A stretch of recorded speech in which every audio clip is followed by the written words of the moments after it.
Décolonisation saison 2, Haïti. Épisode 4, 1789. Bonjour et ravi de vous retrouver pour ce nouvel épisode qui s'est fait beaucoup attendre. Je vous épargne les difficultés que j'ai eues pour enregistrer, mais sachez que je suis actuellement en voyage et c'est très difficile de trouver le temps et le lieu pour justement enregistrer. D'ailleurs, certains auditeurs m'ont fait part d'une qualité audio moindre au dernier épisode. Je m'en excuse platement et je vais tenter d'y remédier. Mais sans plus attendre, entrons dans le vif du sujet. Et je vous emmène aujourd'hui à Saint-Pierre, en Martinique. Oui, en Martinique, car comme je l'ai dit dans mon introduction à cette saison, parler de Haïti, c'est parler aussi de la Guadeloupe, de la Martinique, de Maurice, etc. Pourquoi en Martinique ? Eh bien, parce que s'y déroulent en juillet 1789 des événements préoccupants pour les colons. Figurez-vous qu'il y a des rassemblements quotidiens et hostiles d'esclaves sur les quais du port. Pourquoi ?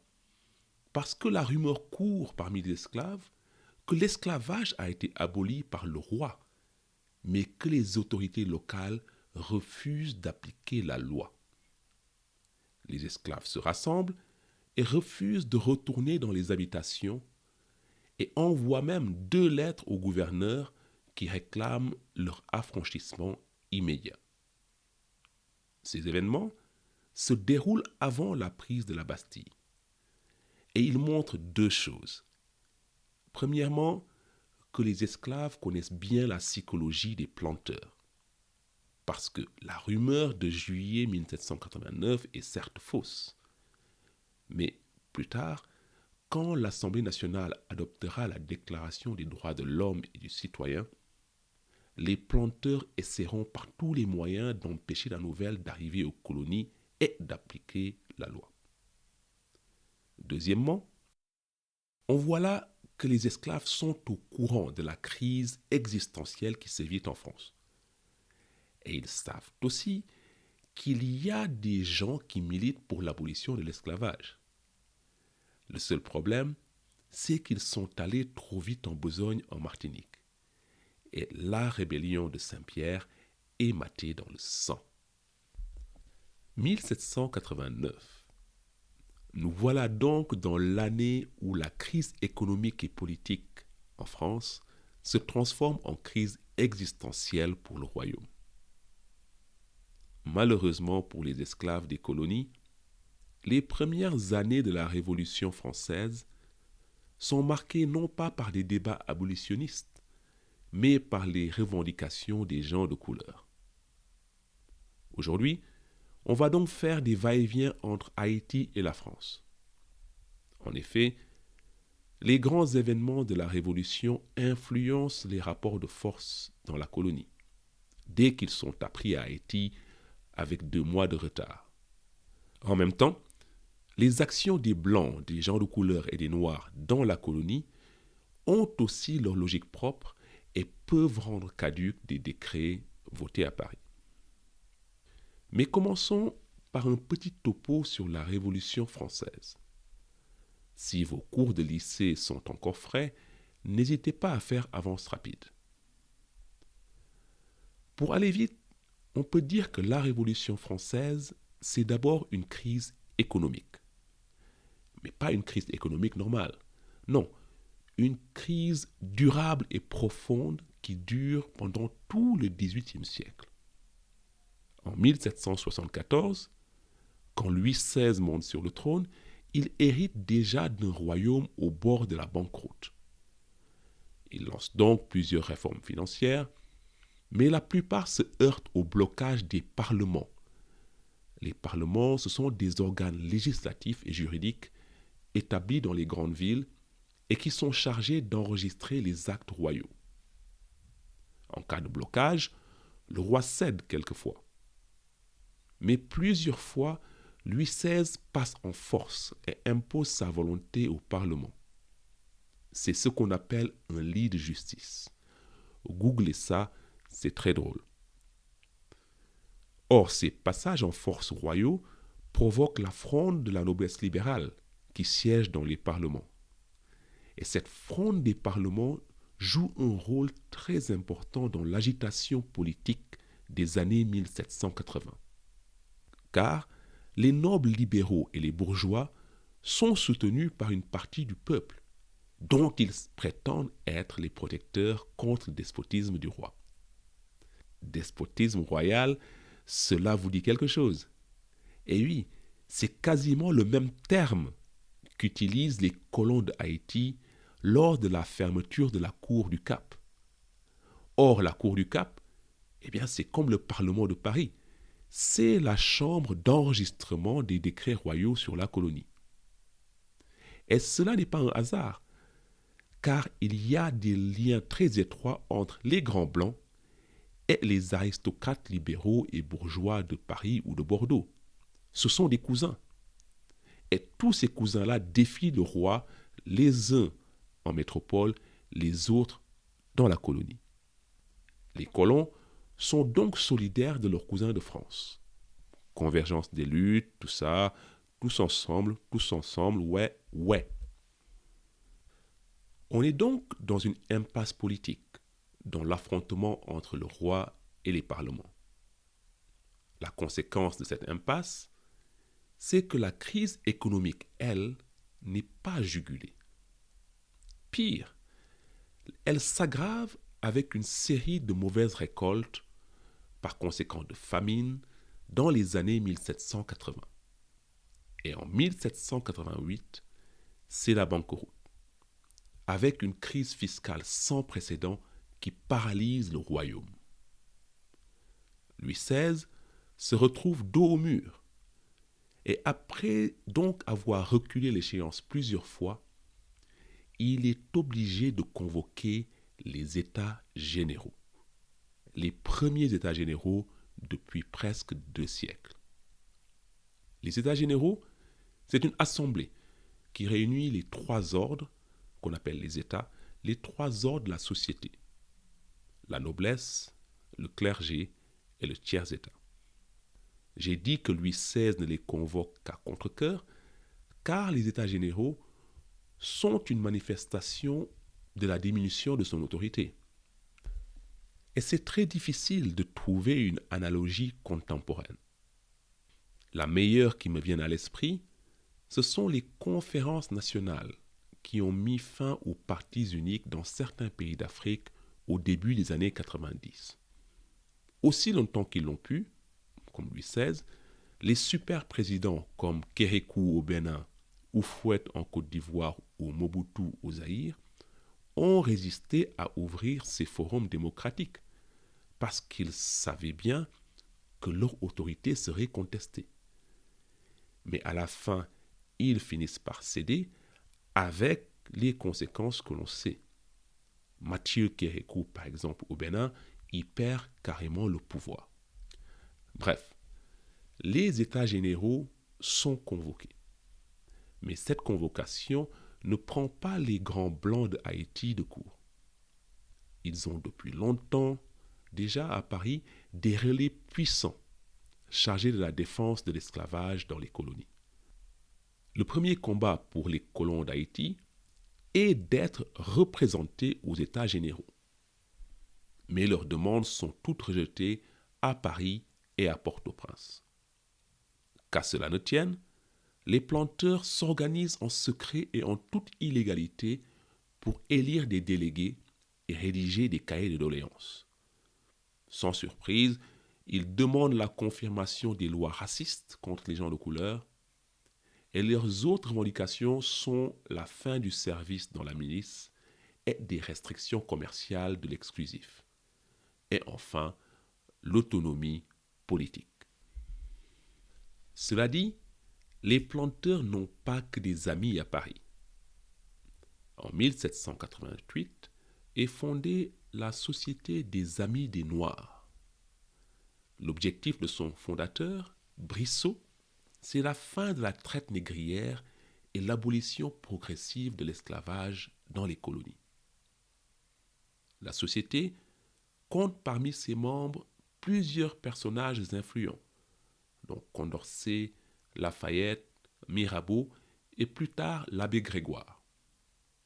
Brissot lui-même deviendra le chef de file des Girondins.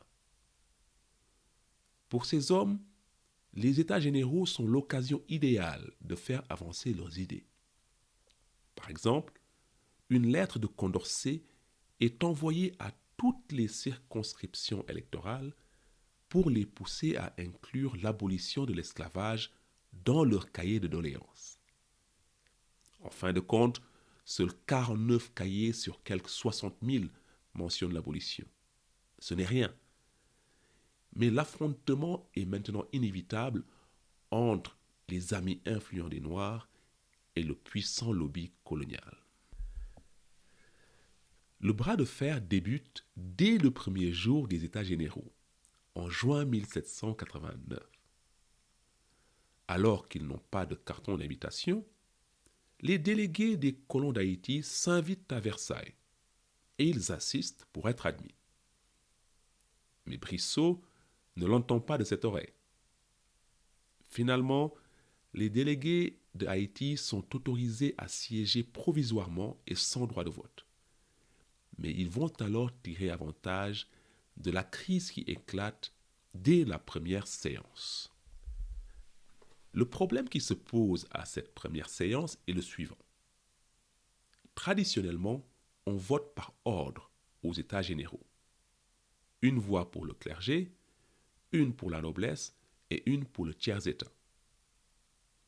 Avec ce mode de scrutin, vous l'aurez compris, le tiers-État est donc minoritaire face au clergé et à l'aristocratie, alors même qu'il représente 98% de la population et 50% des délégués.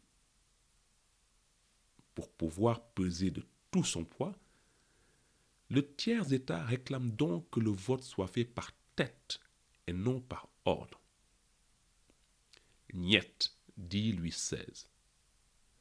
En face, les délégués du tiers-État ne cèdent pas, et ils sont rejoints par quelques nobles et des prêtres libéraux.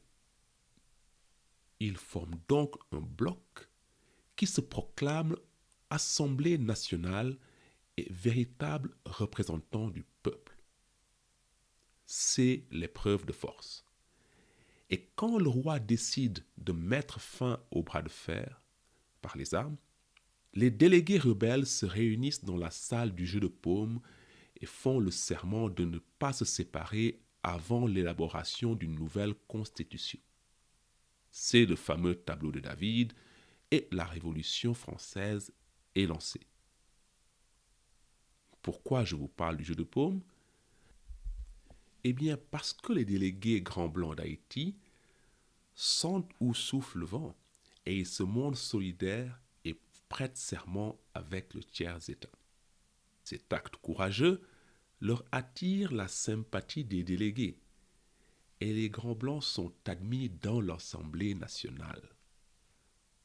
Mais quand ils poussent leur avantage plus loin et réclament un nombre de sièges proportionnel à la population de la colonie, Mirabeau réplique dans un discours célèbre, je cite, « Les colonies prétendent-elles ranger leurs nègres et leurs gens de couleur dans la classe des hommes ou dans celle des bêtes de somme? Si les colons veulent que les nègres et les gens de couleur soient hommes, qu'ils les affranchissent les premiers. Dans le cas contraire, nous les prierons d'observer qu'en proportionnant le nombre des députés à la population de la France, nous n'avons pas pris en considération la quantité de nos chevaux et de nos mulets. » Fin de citation. Pas mieux, pour exprimer l'hypocrisie des grands blancs qui se posent en délégués d'une population qu'ils maintiennent en esclavage. Cependant, l'Assemblée nationale ne tient absolument pas à se laisser entraîner dans un débat sur l'esclavage par cette grande bouche de Mirabeau. La raison est simple. Pas moins de 150 délégués sont propriétaires de plantations ou sont négociants avec la colonie. On coupe donc le micro à l'orateur du peuple et le 4 juillet 1789, un compromis est trouvé.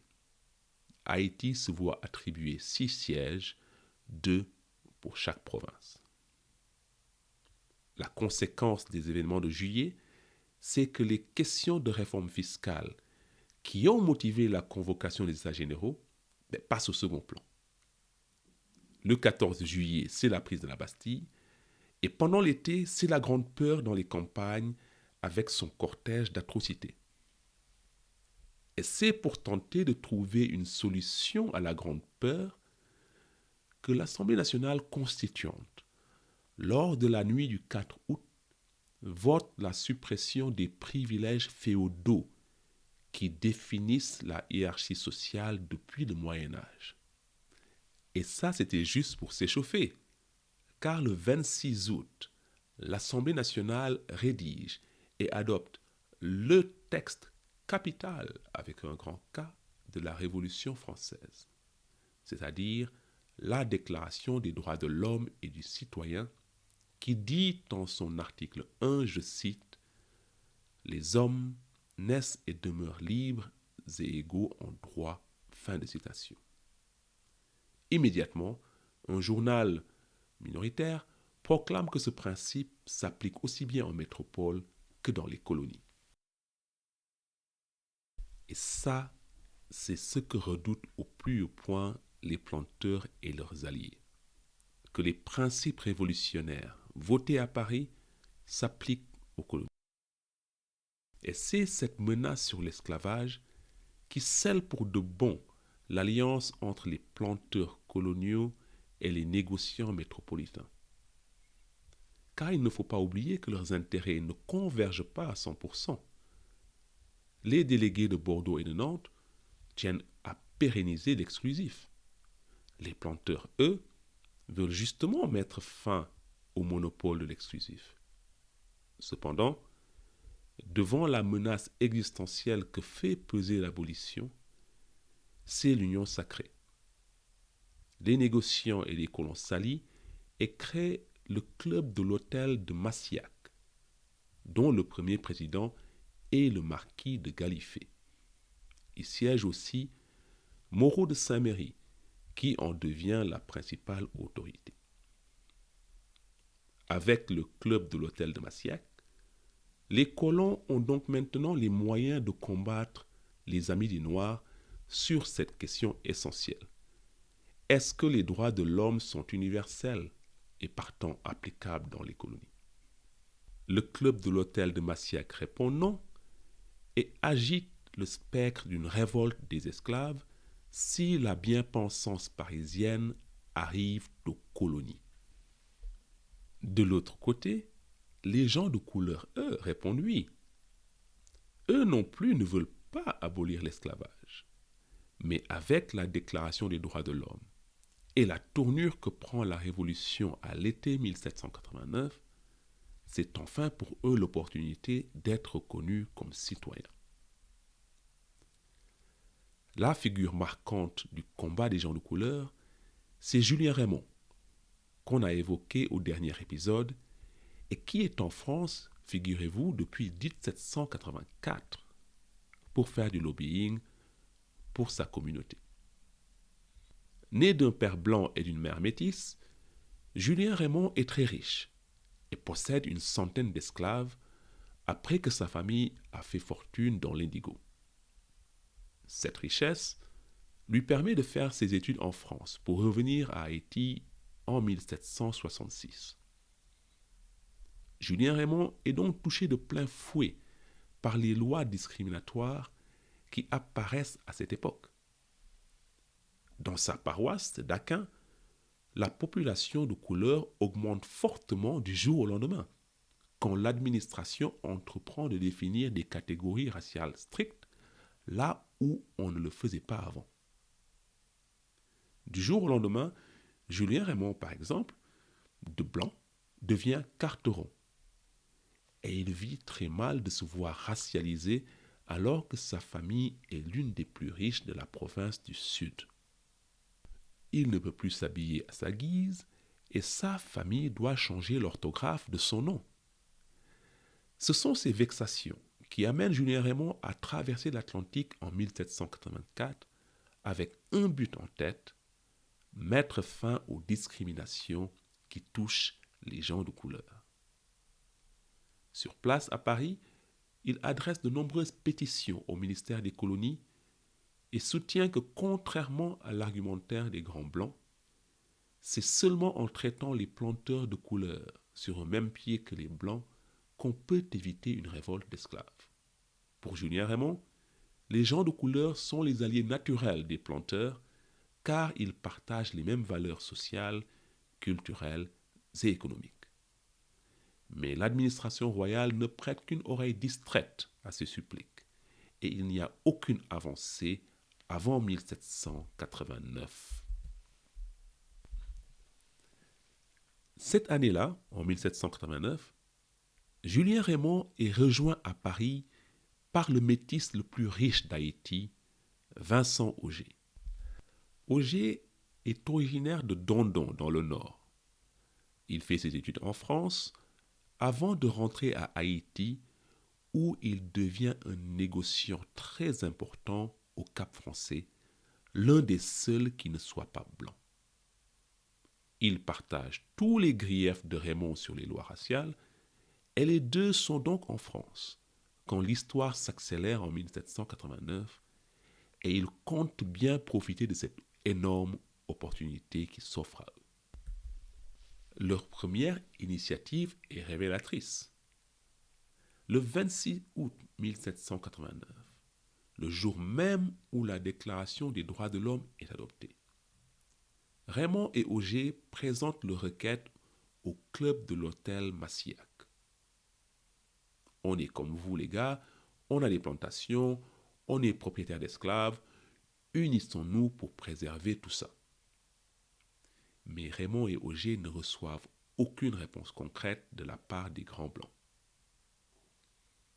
Par conséquent, avec d'autres gens de couleur, ils créent alors la Société des colons américains.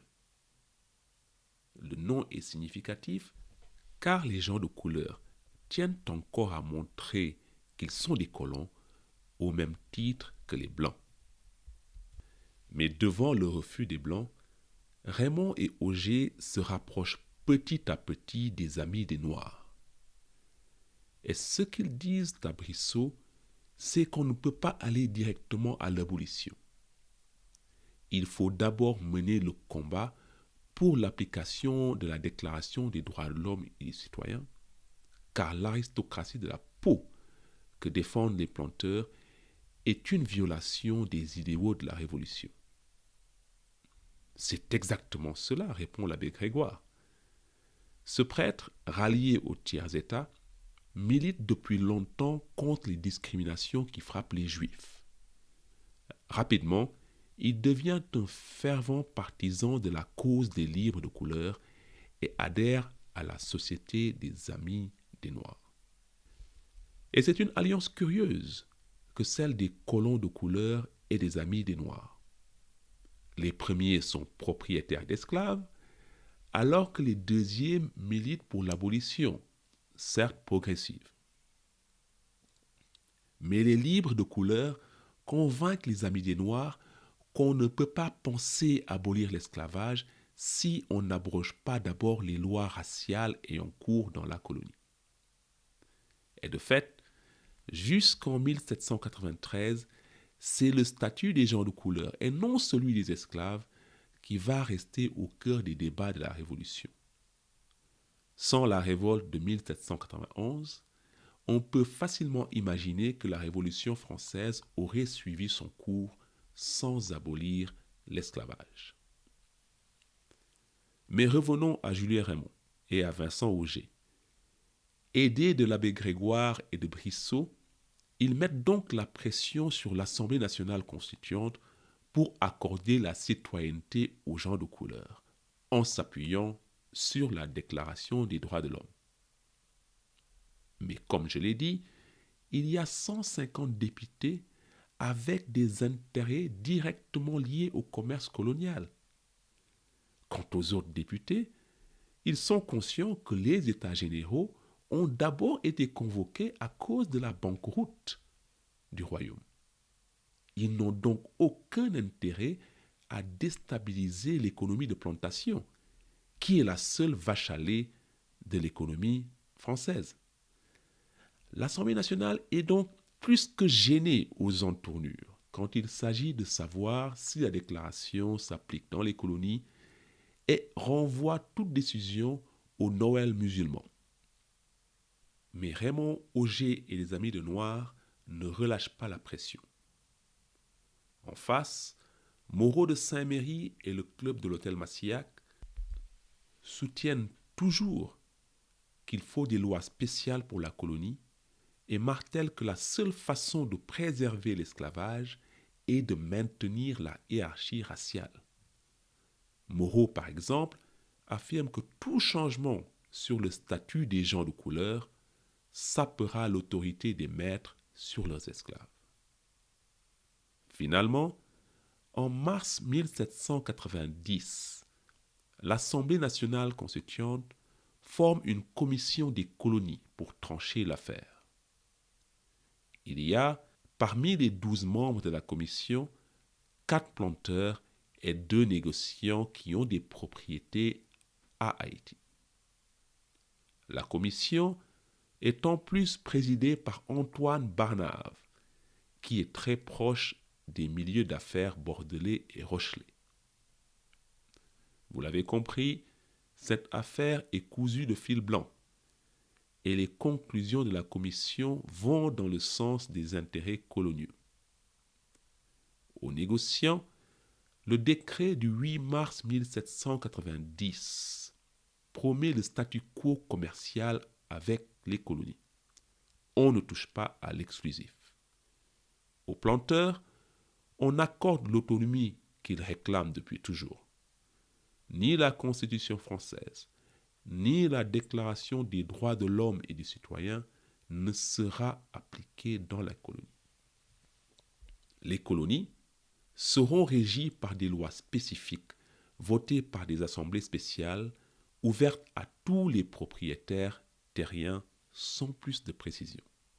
Le lobby de couleur réagit immédiatement et demande à la commission de mentionner explicitement dans le texte que les gens de couleur sont autorisés à participer au processus électoral. Ce à quoi la commission répond « Écoutez, c'est bon quoi, le texte est très clair, on passe à autre chose. » Dans les faits, de manière cynique et lâche, la constituante laisse les planteurs libres d'exclure les livres de couleur. Julien Raymond et Vincent Auger ont beau souligner que le décret ne mentionne pas la race parmi les critères de citoyenneté et que les gens de couleur sont donc autorisés à voter, la vérité c'est que la constituante s'en lave les mains et laisse les gens se débrouiller sur le terrain. Mais le terrain, c'est-à-dire Haïti, on va y aller la semaine prochaine. On verra qu'aussi bien les Blancs que les gens de couleur vont tirer les conséquences de la nouvelle donne pour avancer leur cause dans la colonie. D'ici là, portez-vous bien et je vous quitte avec la chanson traditionnelle Fey O que j'ai apprise en 4e au Sénégal. Fey yo, sauver la vie moi, l'emmisé moi ye oh. Petite moins malade, moins courir caille gangan, 6000 oh. Petite moins malade, moins courir caille gangan, si you bon gangan, y'a sauvé la vie moi, l'emmisé moi ye oh. Nyawad na jake, nyawad na jake, nyawad na jake.